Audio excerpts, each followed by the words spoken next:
starting our first quarantine investor briefing. Happy to have the three economic development directors from the county and Mike Graney, our VP of Global Business Development here. Kristen Lanier, who is now serving as the interim director of Berkeley County, John Truluck with Dorchester County, and Steve Dykes is with us as well from Charleston County. So welcome, everyone.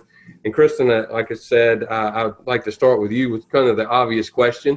With the world economy on pause, how have you adjusted your focus, given that it's your first week and you've been thrown into the deep end?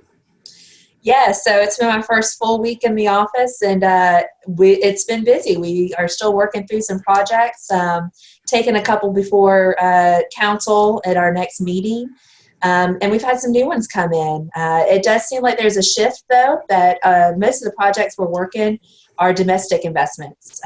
Any that were related to foreign investments have slowed or paused at the time.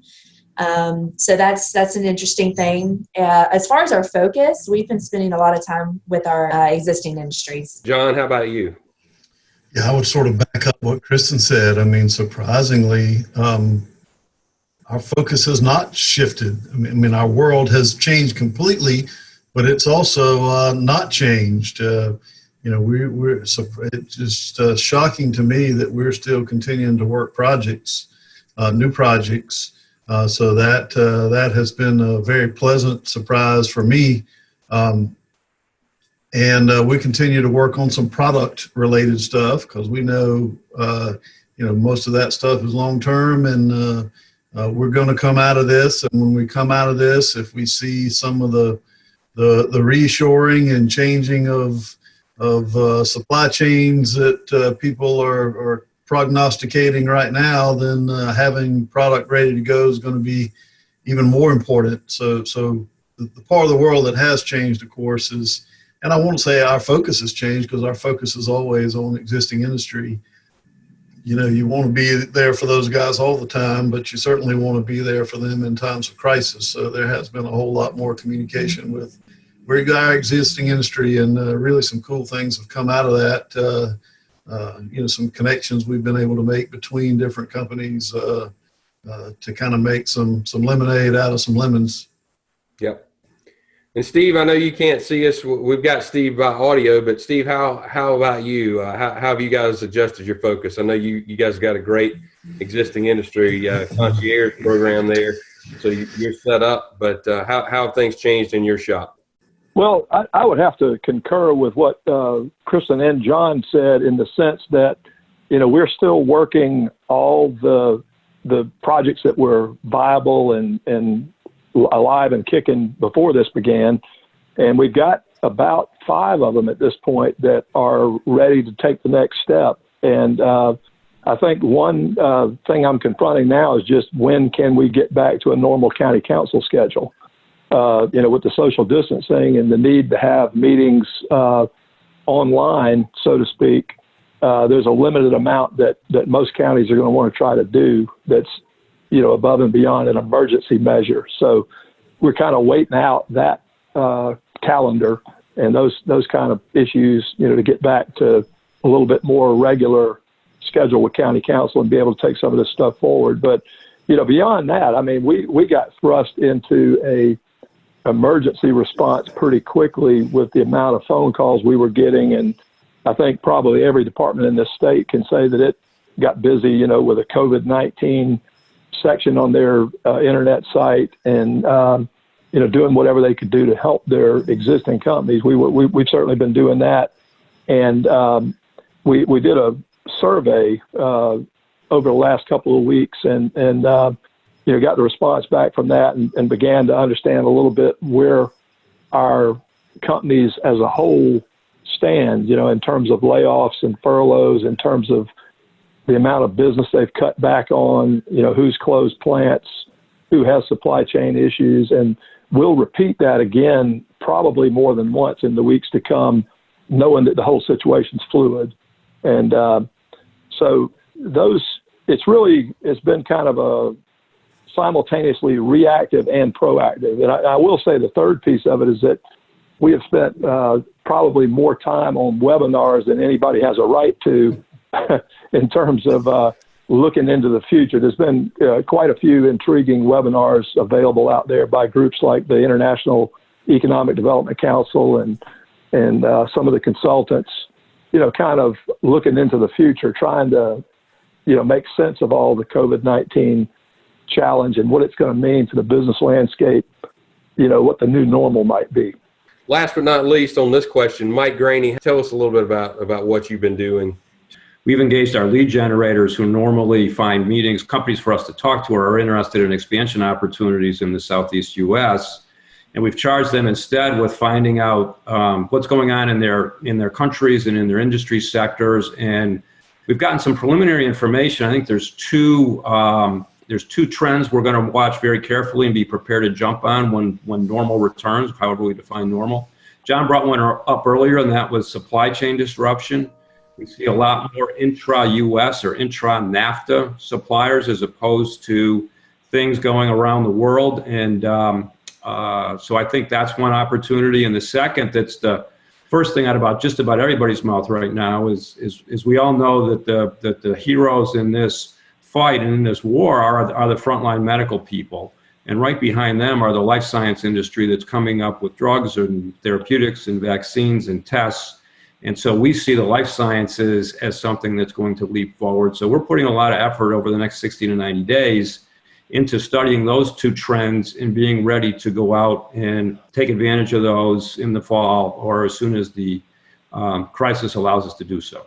What can our regional stakeholders do to support you in what you're doing right now? The biggest thing is, as when we come out of crisis, a lot of times, what we do will be just as important or more important on the back end. So continue to be there for us to make sure we've got the resources to make sure we bounce back quickly. Anyone else on that question? A lot of what our regional stakeholders can do is just help us monitor the impact and help us understand it. So there's a lot of surveys going around. We've probably all sent one from our offices. But if we can just kind of help monitor and help monetize the impact of what this is doing, it'll help us make adjustments and help us redirect that information to our legislators so we can get the support that we need for the recovery efforts. And the data is constantly changing. So, I mean, Exactly. just because you take a survey one week doesn't mean if you get a different survey the next week, you don't need to take it. So the currency of our data is extremely important right now. That's a great point. Steve, I know you had something there as well. Go ahead. Yeah, I think I came at it a little bit differently, and I do think that both of the comments from both my partners are absolutely fitting.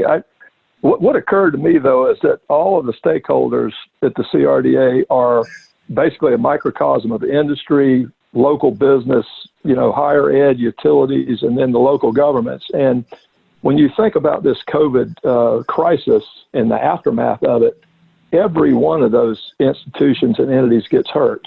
And it's a matter of how bad. And it's, there's just a lot of shoes yet to drop, so to speak. I hate to sound glum, but there's a lot of damage that's going to, and a lot of fallout from this, be it on the revenue side, be it, I think we've heard about the stories about what MUSC is going through, with lost revenue and the need for furloughs and that type of thing. So nobody comes out of this thing unscathed. And I really would flip that question around to say, what can the different county offices be doing for the stakeholders? So I came at it a little bit differently, but anything we can do, in the way of any of these COVID resources and leading anyone to them that's not familiar, we are definitely here for you. Well, that's a great segue, Steve, and I'm going to jump right to it. If there was one resource that you guys have at your disposal that you want our stakeholders or anybody else who sees this to know about, what would that be? There are numerous organizations around the state and in our community that all have different pieces of the puzzle. What I would shout out would be my own department's business concierge program, because I think they've established a real good track record as a dependable go-to. And that's whether you're looking for, business information and data, whether you've got infrastructure on your mind, incentives and taxation matters, and supplier matchmaking, workforce training. I mean, we don't necessarily do all that, but we know the people that do. And so we can act as a, one-stop shop to activate all kinds of great things that will solve company problems. The other thing I'd say, we're also known as ESF 24, and that's emergency talk, emergency lingo for emergency service function, number 24, business and industry, for the Charleston County Emergency Management Department. So we're activated even as we speak and wearing that hat that we wear during disasters. Normally these disasters are hurricanes or hurricane scares that we're also used to in the summer and fall months. This one is real different. This is like nothing that obviously any of us has ever been through, and hopefully never will again. But, we're in that mode as ESF 24 now. We're having our phone call just like we would in a hurricane scenario, and we are, troubleshooting nonstop with different Charleston businesses, and including some work that we did with Department of Commerce to try to identify manufacturers that could participate in the manufacture of ventilators, surgical masks, gowns, hand sanitizer, and other vital products such as that. And I'm going to tell you that part has been fascinating. I know y'all been reading some of the articles, and these companies exist in all three of our counties, but it's been magnificent to watch companies come up and grab the challenge and get out of their safe zone and make these things, reminiscent of the World War II effort years ago. So I've been inspired by watching that. John, Kristen, anything from you guys on that question? Don, go ahead. Yeah, I kind of back up what Steve said. I mean, I think that our biggest value is to be a convener. So even if we don't have the answers, hopefully we can reach out to our networks and find somebody that can help them. And I'll echo much of the same. We have instituted a few new practices. We've always done the industry calls where we convene and we send out an invitation to all 200 industries that we have to call in, and we give an update from our local EMC, and we give an update from the state. But as a mechanism of those calls, the biggest value that came from them was that industries started talking to one another at the end during the questions. They would ask questions and other industries would chime in. So we really wanted to harness that. And we've launched a new system called Berkeley Industry Interconnect, and it's an online private blog chat form, if you will. And we've preloaded all of our industry contacts, and it really kind of helps cut through the noise. We put just pertinent information out there because there is so much information. We really want to keep it nice and clean.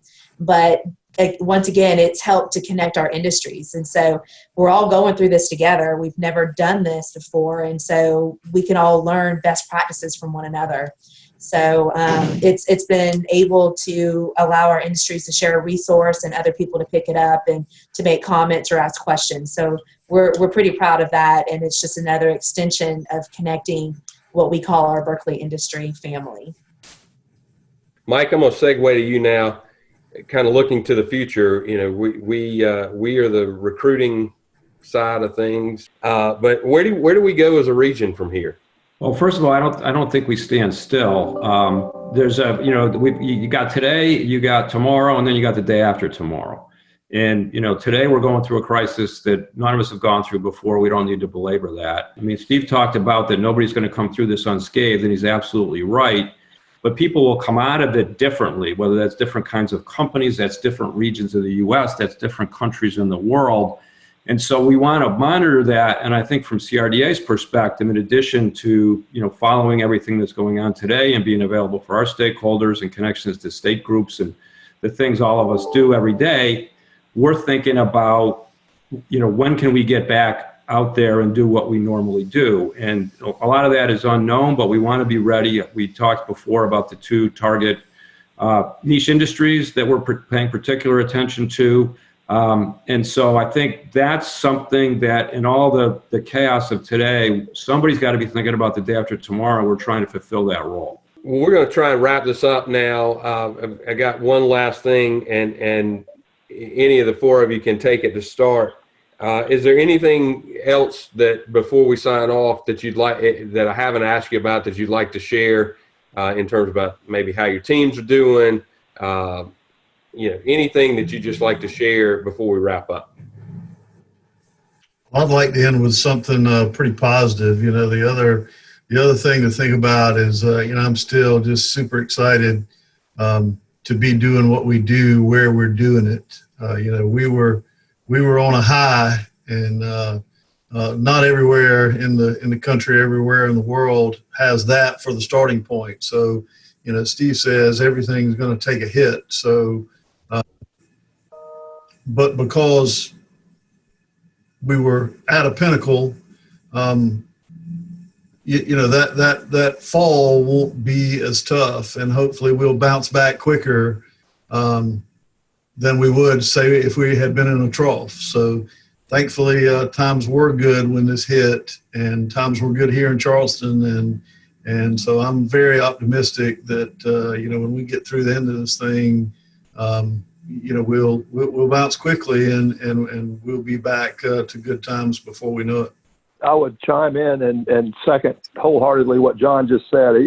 He came at it basically from the same angle that was on my mind too, which is that, our diversification that we've worked so hard on all these years for the last 30 years basically has really paid off. And I think it makes us more resilient than perhaps the next place. Now we've got a lot of damage, in the visitor industry. We've got an interrupted, international supply chain. We've got some manufacturers that are hurt, but this to me feels a lot like Hugo, and it feels a lot like the Navy closure, but I would give us great odds. And I think that in due time, we'll have this behind us and we'll be a stronger community for having done it. I actually want to tap into Barry's wisdom. When all of this started to go down, he actually reached out to the Post and Courier to comment on some negative feedback that was coming back from industries being open and manufacturers still being open at normal business. So his reply was, as the case was in other national duress, it was our industry might that came to bear to solve the problem. And we've already seen that coming to bear here, where the White House is solicited for industrial participation to help supply and manufacturing these needed goods. It's going to be our industrial will at large that's going to be the solution to this too. And I think what my colleagues have said, Charleston in our region here, we've been so blessed that we will probably come out of this just as strong. So I'll point to one piece of news that's come out since the crisis in the U.S. Announced or published the figures on how many people are living each county, each region, each city, each state, and what the travel patterns are between, the migration patterns are between. And Charleston continues to grow at a slow, steady pace as we've grown for the last 30 years. Another about 2% growth. And Steve and John pointed to it. We're going to be in better shape than a lot of places when it comes to recovering from this, and the fact that the pipeline of talent still moving into this market, which supports not only the strength in manufacturing, but some of our newer industries like IT and medical device and med tech. I still think augurs well for the future. I mean, none of us have ever seen this. There's going to be a steep drop in productivity for a period of time, hopefully short, but I like our chances coming out of it. And the other thing I like is that as we've, in the good times, enjoyed the fruits of collaboration amongst regions and counties and states and the state agencies, I think that will serve us well coming out of this too. As we close, I would say, Steve referenced Hugo and the Navy base closure and the Great Recession. And in all of those cases, I think it's the great teamwork between our public and private sector and organizations like ours coming together to really help move this region forward. Always, we're very resilient, and I don't think this will be any different. So, and having the opportunity to have you guys share for just a few minutes in the middle of what's a busy time is great. And I hope that that this isn't the last conversation we have.